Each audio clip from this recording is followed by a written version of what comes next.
am ending my campaign and endorsing Joe Biden. That I'm delighted to endorse and support Joe Biden for president. He's uniquely the candidate in this field who can beat Donald Trump in November.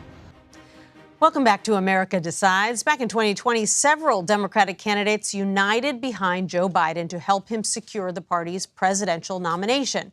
Well, former Texas Republican Congressman Will Hurd, who has suspended his 2024 campaign, is now hoping the current GOP field can do the same for former South Carolina Governor Nikki Haley. He wrote in the Wall Street Journal, quote, "Miss Haley has the clearest path to victory, the character and credentials to lead, the willingness to take on Mr. Trump, and the conservative record needed to beat Joe Biden." Former Congressman Will Hurd joins me now. Congressman, thanks so much for being here. Of course. Always a pleasure to be on with you, Nancy. So what does Nikki Haley bring to the table that you think the rest of the field doesn't?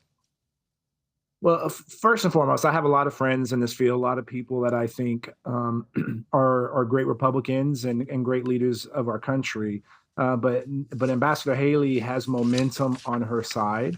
And also, we know how dangerous this world is. We're seeing that playing out in the Middle East right now. We see that on our border. She has direct experience with this issue. And the fact that she's focused on making sure America is focused on issues that matter, national security, border security, making sure education and the economy are our top priorities is something that I think she's uniquely qualified for. Nikki Haley was asked over the weekend about Trump's comments suggesting that Mark Milley deserved the death penalty. Let's take a listen to her response. Well, I just think it's irresponsible. I mean, you don't need to say things like that. I think that any man or woman that has served our country deserves the highest respect. My husband is a combat veteran. He is deployed right now. Do you wish that she had called those comments disqualifying? I mean, you made a central theme of your campaign going after Mr. Trump as being unfit for office. You called out his divisive and crass behavior. Do you wish she had too? I think she made it clear that she disagrees with those statements, and ultimately, she recognizes the importance of people that are going to that have served. And so, I think that argument, I didn't see in the entire statement, was accurate. And so, this is the kind of leadership I think we're going to need. And this is, for me, I don't want to see Donald Trump to become our nominee. It's not inevitable. Yes, he's the front runner, but he's beatable. And that's why it's important for us and donors and elected officials to start consolidating our support behind someone, because what happens between Halloween and Thanksgiving is going to be really important, have a really important impact on those early states. And you got to have momentum coming out of the early states when you hit Super Tuesday. And that's why I made the decision to wrap up our campaign. And I'm excited to support someone like Ambassador Haley. If Mr. Trump is the nominee, will you support him or will you support Joe Biden? Well, I haven't supported Joe Biden nor Donald Trump, and I don't plan on starting that now. That's why I'm looking forward to being able to support and vote for Nikki Haley. And I hope, and everybody doesn't have to take my word for it. You can go to nikkihaley.com and learn about her yourself. But to me, this is the country is faced with a number of generational defining challenges.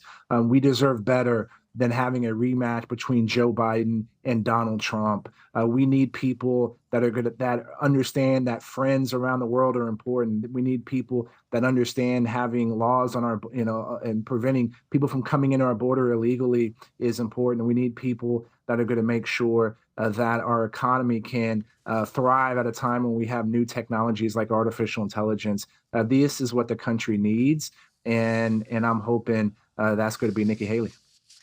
Your former place of business, the House of Representatives, is in the midst of a major challenge trying to figure out who the next speaker will be. Who do you hope that they go with? Well, I kind of like Patrick McHenry, so I know he hasn't thrown his hat in the ring But the conference needs to come together quickly. We need to get a speaker. That speaker needs to recognize that we need to pass appropriations. We can't let the government get shut down in 40 days. We need to pass a DOD appropriations bill. We need to make sure that Uncle Sam is able to produce munitions so we can support our friends in Ukraine and in Israel and Taiwan. We need to make sure that the rest of the world recognizes that we're unified in protecting ourselves and our friends. We live in a dangerous world, and we should recognize that the attacks that Hamas has done in Israel could potentially metastasize in the other parts of the region, and we need to be prepared for that. And that starts with making sure we keep the government open and funded. They need to be passing the ambassadors and senior military folks so that our adversaries know that there's not going to be any holes that they can take advantage of.